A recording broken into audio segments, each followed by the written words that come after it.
अन्न व औषध प्रशासन विभागाचे आयुक्त तुकाराम मुंढे यांच्या मार्गदर्शनाखाली अन्न व औषध प्रशासनाच्या अधिकाऱ्यांनी राज्यभर धडक मोहीम राबवलेली आहे आणि विविध ठिकाणी छापे देखील टाकले जात आहेत। त्याचप्रमाणे मुलुंडमधील कालिदास नाट्य मंदिरासमोर असलेलं हे अक्षय फूड प्लाझा आहे।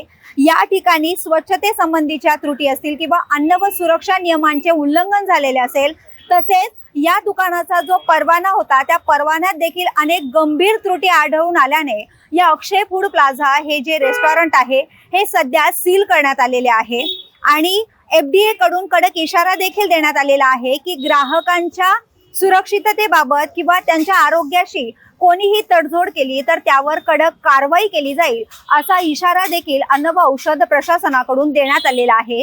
हे जे रेस्टॉरंट आहे हे सील करण्यात आलेलं आहे आणि सध्या परवाना रद्द असल्यामुळे आणि अनेक गंभीर त्रुटी आढळून आल्यामुळे अक्षय फूड प्लाझा जो आहे तो सध्या बंद करण्यात आलेला आहे।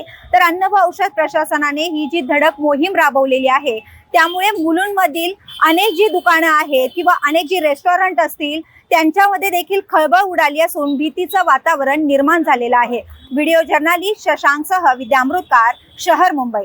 व्हिडिओ आवडला असेल तर लाईक करा, शेअर करा आणि आमच्या चॅनलला सबस्क्राईब करा। बेल आयकॉन दाबायला विसरू नका।